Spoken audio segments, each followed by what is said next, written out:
And I'm just going to give you a demo of the software. So let Yeah, me maybe share my screen. Ed and Mark know that I'm not feeling well today, and I'm on no vid. So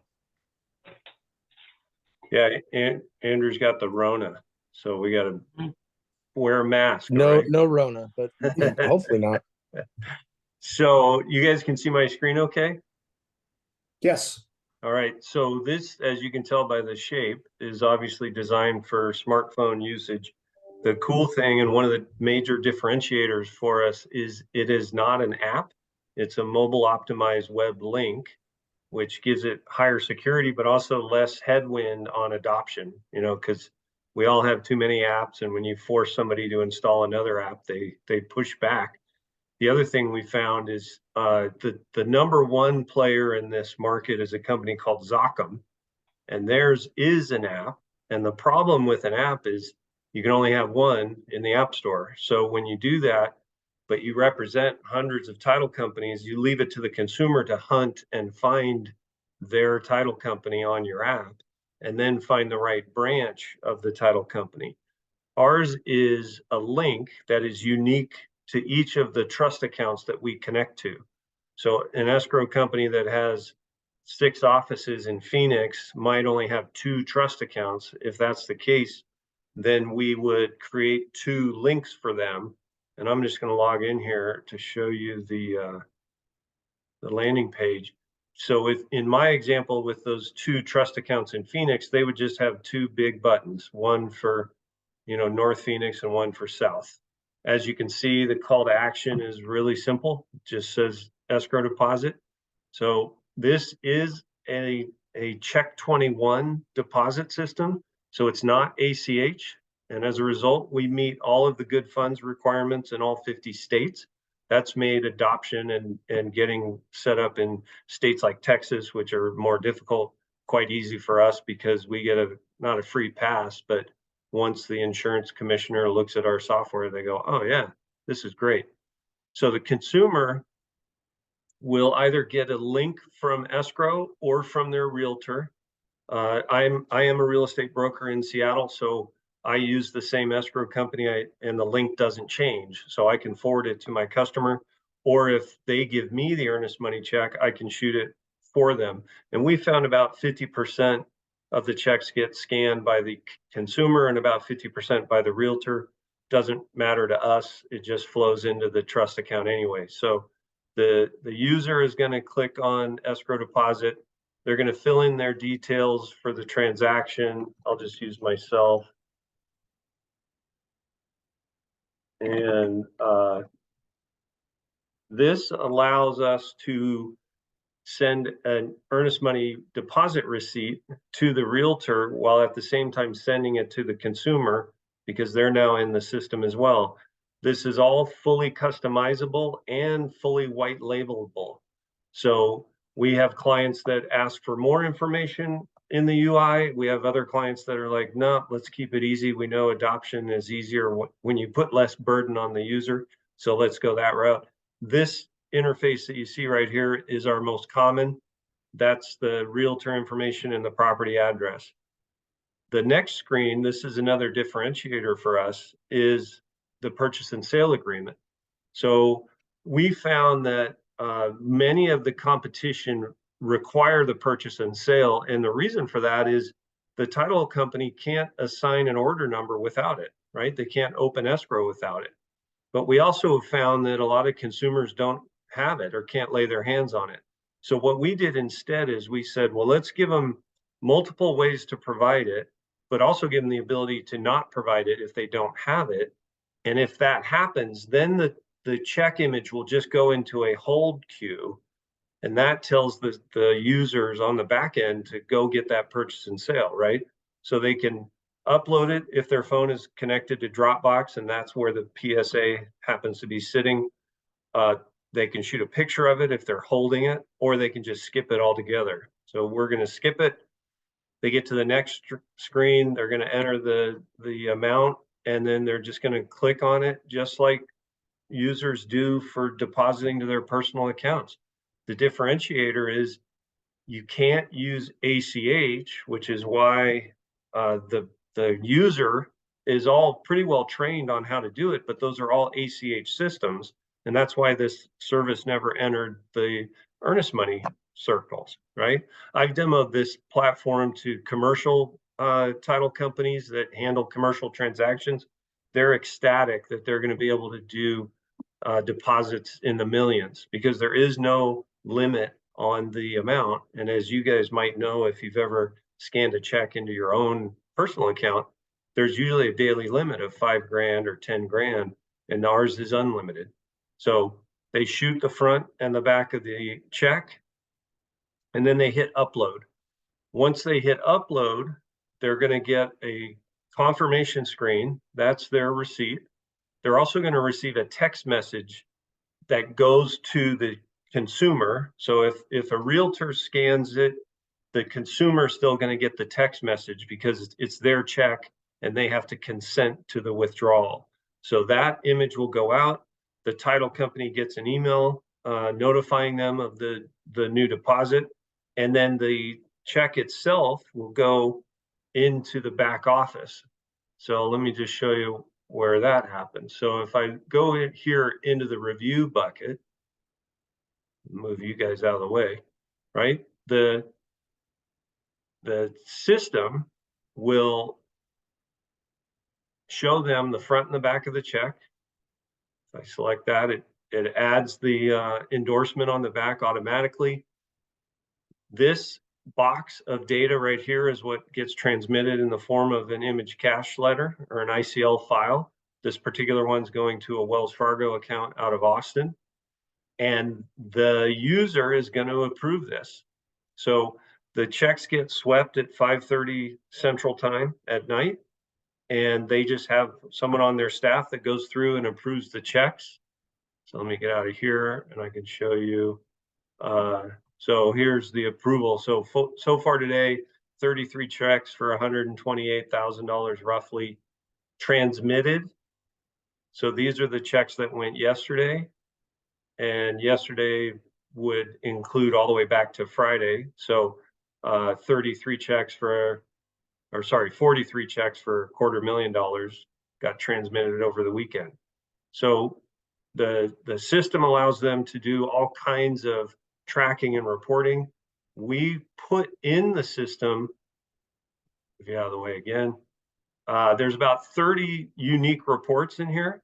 All of them are customizable. And so what typically happens is the user will find one that's pretty close to what they want, and then we'll make tweaks to it if they need something differently. And that's it. It's not super complicated. It's really straightforward. The magic is in getting the consumer to use it. So we've created drip sequences and landing pages to coach and encourage the title rep to market it to their, audience of realtors, but also for the realtors so that they know how to use it and get trained up on it pretty easily. What questions can I answer for you guys? What kind of traction are you getting now with that? It seems really awesome. I love everything you're doing there. How long have you been doing this? So we started marketing it right at the beginning of COVID. Oh, okay. So brand new, 2021. Yeah. So having a contactless way of gathering earnest money, our timing couldn't have been better. It allowed us to, we're up to now, we have 70 client sites, and we're working on our 15th bank connection. Mm-hmm. And within those bank connections, we already have connected to Jack Henry, and one of the ones we're just finishing up is Fiserv. So as you know, with both of those, that unlocks a number of different banks, and then we can market to them for their title business as well. So my days of Check 21 was very expensive, as you know. It clears the money and guarantees it before the basis of the transaction, right? So there's that premium on the money. How are those prices these days? I haven't been in it. I reached out to Virgil, our president. He came from those days. He was at, I don't know if you ever heard of HIMC back in 1990s, late 90s. He came from HIMC anyway. Big Check 21 house. But so is it the same prices, or has it come down quite a bit, or? Yeah, we pay pennies per, and we charge to our customers between $3.95 up to $7.95 based on volume. Mhm. Early on, we cut a couple of sweetheart deals, so we have a couple clients that are paying like $3.50 a check, Nice. but you know, our margins are tremendous. I love that. So, all right, so Andrew obviously had a nirvana here. He thought he saw something, and I see something. I'm trying to think what you see with us. I mean, we do text payments and banking as a service. We've got the cornerstone of mobile to mobile payment patterns as it is. So like when you text and you pay, it's a pretty big industry. But what's exciting, I think, with what I see here is our banking platform and assets under management and that concept of aggregating those assets, whether they be for 529B or whether it be for these escrow, earnest money deposits, whatever the sector is you're gonna have an audience and you're gonna have a use. Now, right now, the utility of those funds where they sit really has no utility. So we make it relevant by inserting it into our banking stack and giving those assets under management to the control of the brand, unlike the Silicon Valley fallout, right? We don't want to give any of that syndrome where, we want to make sure your money's encumbered by your encumbrances and by whatever you want to leverage and use, not what the bank's doing. So we like that. We like that model. And then what we really understand is we want to enable the banks, like the relationships you have, to give them the technologies that allow the brands to compete with the banks themselves while keeping those assets under management. Otherwise, that brand is going to go to another bank. Yep. Or they're going to make their own bank. Actually, the brands will. Like, look at what Starbucks is doing, right? They've got almost $2 billion in prepaid gift cards in their mobile payment program. And Starbucks is the largest mobile payment company in the world, and they sell coffee. I know. It's crazy. It's crazy. They have 4,000 locations nationwide. I don't know what they've cut down, but they have more mobile distribution than anything out there. And what I think with this Andrew's seeing, and I think this is just the beginning of that conversation. I'm going to loop in probably Howard and Deborah and other team members as we go down this journey together of what we see as the ultimate, right? Yeah. Well, and there's applications. I mean, if you really dream, it's literally any commerce, right, would be affected and benefit from it. In the immediate situation, though, the dormant funds part of the market. Are you familiar with dormant funds? And Andrew brought it up. He said it was ridiculous. The dormant funds is unbelievable, and I leave it to Andrew to just work with and come up with a thought leadership like yourself. Yeah. Bring this together with Mark. I haven't met Mark, your partner. I'm sorry, we're connected, but that must be where this came from. Yeah. No, and it Mark, because of his relationship with Fidelity, was able to educate me on the fact that each check that they cut that never gets deposited costs them over $200 just in the human resources as well as just toner and postage and all that. That's a cost that costs them to cash a check. Yeah. They got an expensive payroll department, finance department. Right. And they have to do it by state law 3 times before eventually is sheeting it back to the state anyway. So with our solution, it's click, and the money is pushed into their account. No checks, let alone having to do it 3 times. I mean, I like the product that you have. I like the pricing. It's like you're taking, it's like the modern day Check 21. When I saw this, I'd love to have Virgil. He wasn't available today. I'd love for him to see this demo, or if I could share this with him, the recording, that would be great. Because I think that the software, everything spoke a million words. I come from that land of Visual Basic and C++. So when you had everything the way it was designed, I was very appreciative.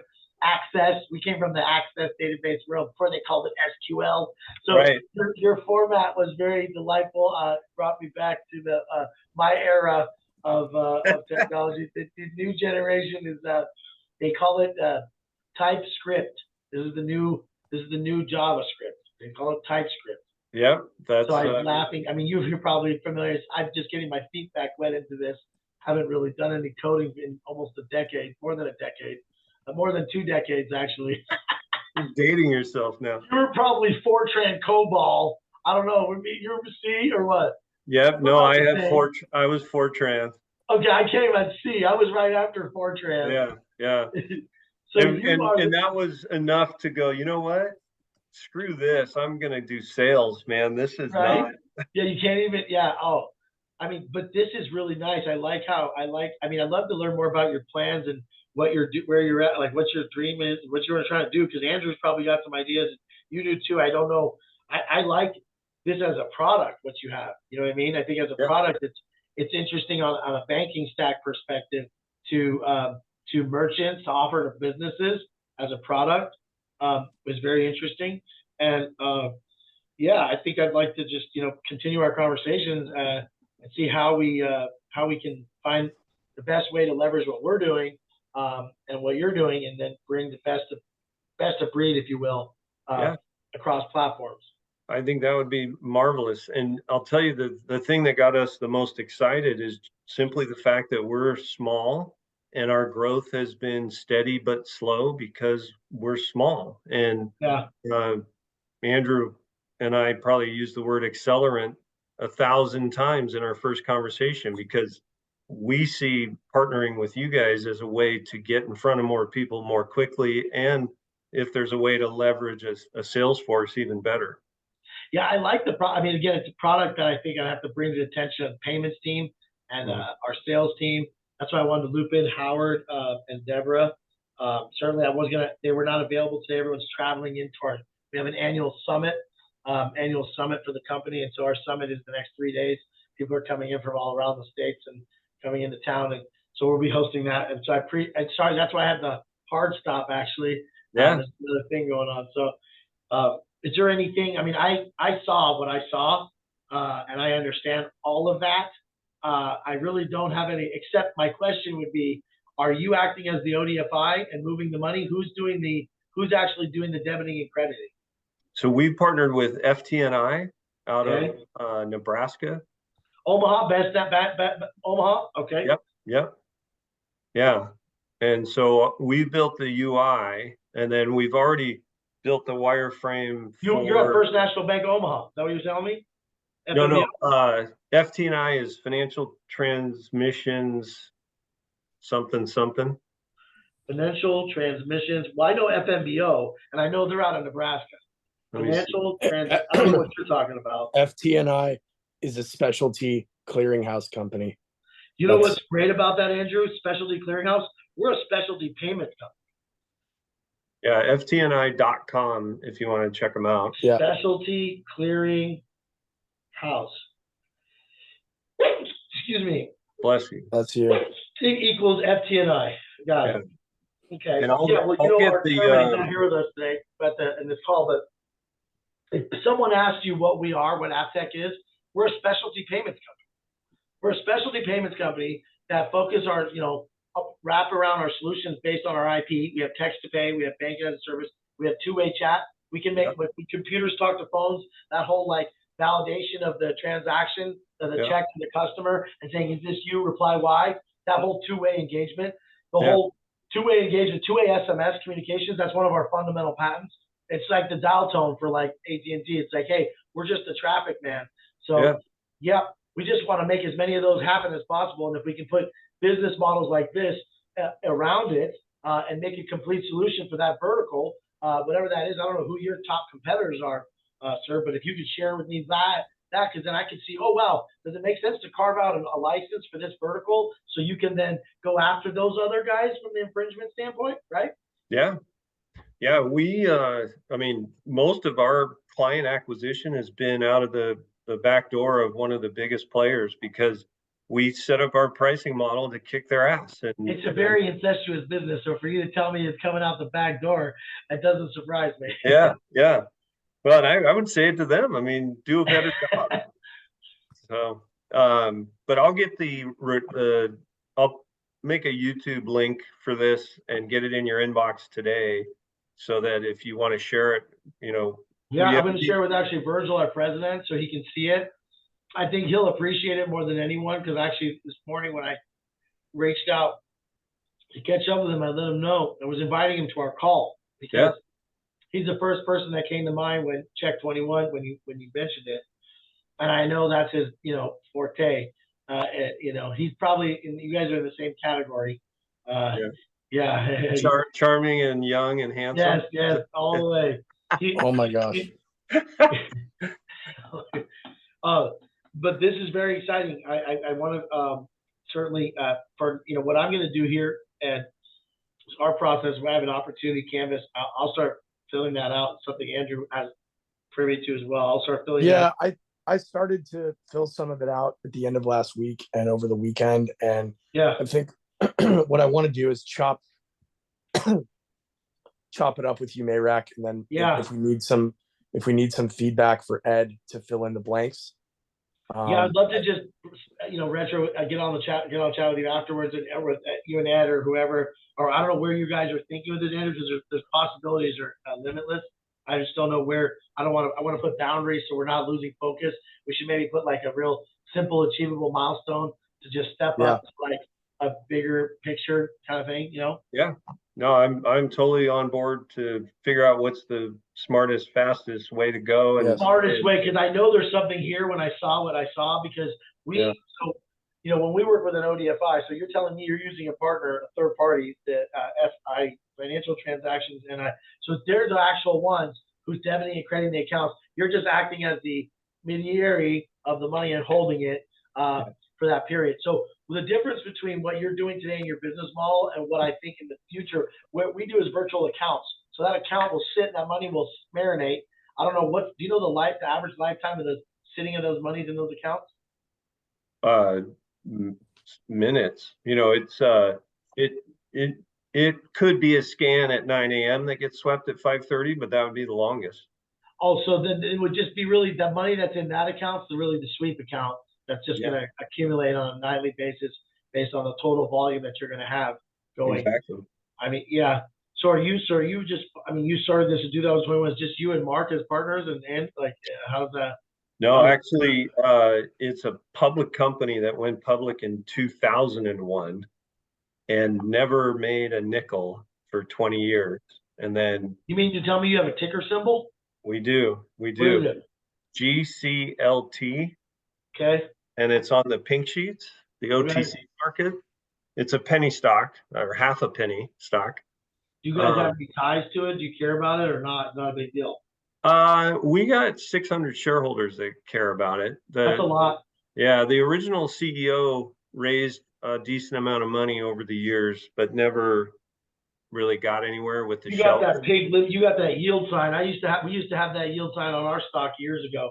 It took me 2 years to get that cleaned up, to get on the, oh my gosh. Well, that's actually going to come off this week.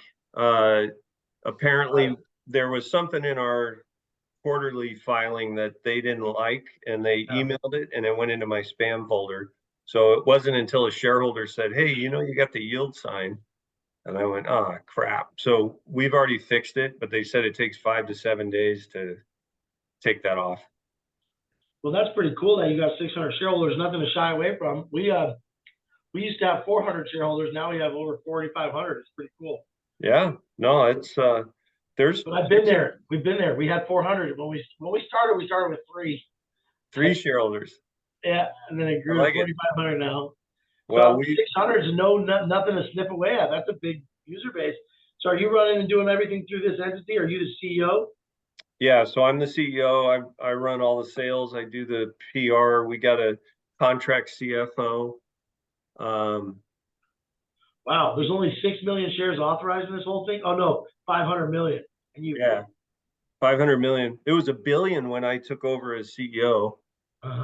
And I talked to a couple market makers, and they said, you look like a pump and dump company. But you're like a real company. Right. I don't think you are at all. You don't give me that vibe in 2 seconds, and your technology doesn't look like that at all. In fact, I like to take this to our committee if Andrew is okay with it, with the opportunity canvas to get this completed. I'd love to understand your plans. What are your needs? What are your desires? What are you trying to do? What's your what do you want? What's your ultimate? What are you trying to do? You want to go to the NASDAQ? Yeah, that would be goal. That would be the goal. All right, well, you're talking to, we're on the NASDAQ, so you just made it happen. You just put it in the universe. We So, just, there you go. exactly. There you go. I am a big believer in putting stuff out there and seeing it come to fruition. Hey, it's not me So- who's going to make the decision. Our opportunity canvas is a part of a process that goes in play here. It's our internalization of data from the field. We get a lot of inbound, and so this lets us bring up the surface the stuff from the noise, and this seems really interesting. Well, I'm happy to help fill that thing out and be Yeah. in any conversations you need me. I'll get you the recording so you can share it. Yeah, And- I'd love to share this with Virgil right away. I mean, I think so do you have, is everything, so you're the CEO and all, do you control, like, give me an idea, how many people are on your board? Yeah, we have a 3-person board. The former CEO is represented by a POA. Are we losing you? Oh, no, I'm here. Sorry, I just put on mute because I breathe really loud like an animal here. Hold on. Sorry. Okay, go ahead. Yeah.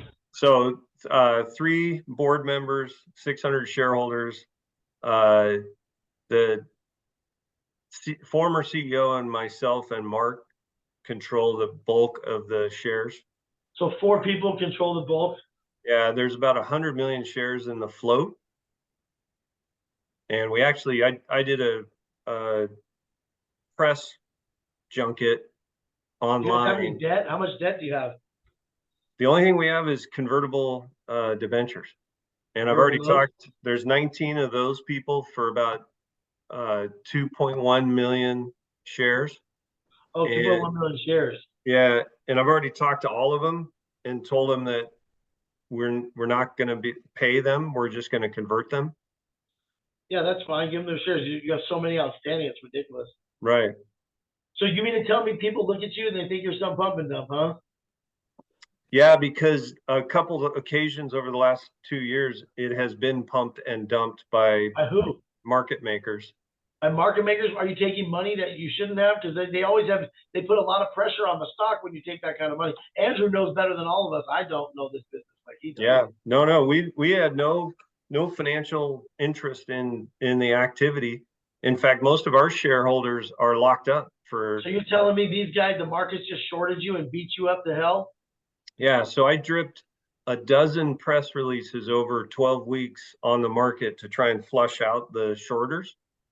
And I think we've gotten most of them out. But we're at a half a penny. So who knows? Their new ones can come in anytime they want. We've been there. We've been there when we were getting shorted out of our pants. We've been there for sure. Are you okay? So then revenue wise, I didn't see your quarter. You just put your financials out. I can just read that here. That's cool. Let's put your numbers up. That's nice. So you did the last numbers here is 2022. It says 84,000. Is that what you did in revenue? In 2022? First year. Yeah. That's not bad for your first year. Almost 6 digits. In the last 18 months, we went from no revenue to profitability. So we're profitability. So you're not taking salary or anything, right? No. So profitability, what is it? Just your lights in the office, or what? The mortgage yet? Are we covering the car payments? That'd be great. No, GainClients doesn't really pay me anything. My agreement is all stock. So every time I you sound like Elon Musk. Well, I was a Series 7 guy, did private placement deals, so I've always been kind of wired. You would love our chairman. You would love our chairman. He's an former investment banker. You guys are gonna have a good talk. I'd love to get you guys connected. This is exciting. So when you say you're profitable, I mean you have no expenses. So with $1, you're profitable. When you tell me 84,000 in 2022, what is your so you're going in? Wow, this just happened. So how's your first quarter look? We just posted it, I think, didn't we? I'm looking here. I just see you're ending 12/31/22. I don't see your Q1 numbers. Okay, I think I've got them in. Hang on, let me find. I'm on your website right now on OTC Markets. But I love the fact that you're revenue generating and you've got implementations with banks. You have 70 clients. You know, that's not a joke. And you're an equity guy. Yeah. You got 600 shareholders. I mean, these are things that our chairman is going to love to hear. They're music to his ears. Oh, Andrew's popping in the chat here. What the hell is this? Dormant funds, proof of thought. Oh, unclaimed property. I heard about this game. 70 billion of unclaimed. How to check if you're, oh yeah. Well, that's pretty recent. So you broke, so you did over like, you probably did like 50,000 this quarter, Q1, roughly. Yeah, hang on, I'm getting there. That's pretty good. So that means you're going to double this year. You're going to grow by 100%. 30,000. 30. Okay. That's still good. You're still up 25% if you continue on this pace. Yeah. Because you'll hit 120 for the year if you finished at 84, 90, you finish at 90. You'll be up 30% this year, assuming you don't have a catalyst like us or whatever the hell we can put together. Because I got to bring Howard into this and Virgil, because this is not my cup of tea, but I know the technology you just showed me is something I would drink. Yeah. Yeah. Well, and with those numbers for the first quarter, the real estate market drives our activity, right? So seeing the real estate. There's other applications to real estate that earn some money. There's other applications that we can move your tech software into. Howard, I'll let Howard and Deborah and all of our team come in and put that help diversify the use of the software, like how we can, because this is one aspect, right? I was just going to comment that the revenues is curving upwards because the real estate market is curving upwards. I mean, where do you see your revenue with no funding in 36 months? 36 months, we should be probably closer to 300,000, like tripling. Nice. Yeah. That's good. 300 grand, 36 months is good. Because that means you'll be at 100 grand a month by the beginning of next year, roughly. Because if you're going to triple that third year, because your second year you're going in at over 100, you're already at 30,000 for this quarter. So you're how many sales guys do you have? Just you? You're kidding. So what is Mark? You're looking at him. Mark is he's like a behind the scenes advisor and accountability partner for me. Wow, I feel like you're that wolf on that painting right there. The one lone wolf, like, Yeah. Well, that's why I'm talking to you guys, because I can only do so much. Andrew has some idea, and I'm just like, he's not talking, he's quiet because he's sick. But I'll just take it. We'll have a chat offline, certainly, follow up to this. I'm gonna, like I said, I'll get my processing around this. Well, the sooner you can get us Andrew, if you can put those together, I'll have my own version. But if you want to send me yours, because the sooner I get that, then I can put it on on the plate for the team to digest, and then just go through it. I mean, what do you need to make your business go faster? Like, what the hell? Like, I don't even know how to sell your product. Like, who's your customer? So our avatar is title and escrow companies that are looking to get more efficient if they don't have a solution currently, or reduce the cost of their solution if they already have one, because we are among the least expensive. And then none of the other platforms have this two-way feature, which is what gets after the dormant funds, right? What's the two-way feature? So not only earnest money coming in, but closing funds going back out again for prorated and per diem stuff. Maybe I told you about that. Yeah. Utility payments, commissions to the real estate brokers, payoffs to the lien holders. That's the dormant funds part.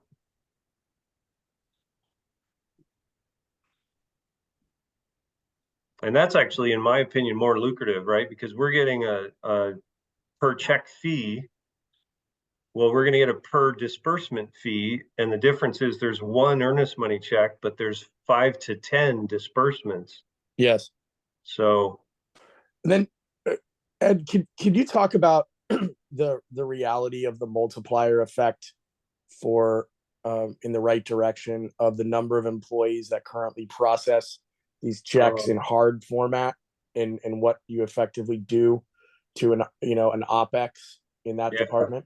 Yeah, I was telling Andrew about a company out of Pennsylvania that does all their disbursements for the whole nation out of one office, and they have 33 employees that process those payments in that department. And the CEO said he could take that down to 2, and really felt like one person could do it using our solution, but he would want two just to have backup and coverage. So I said, well, I don't want to be responsible for layoffs, but if I help you save money, you can put them to work somewhere else. Yeah.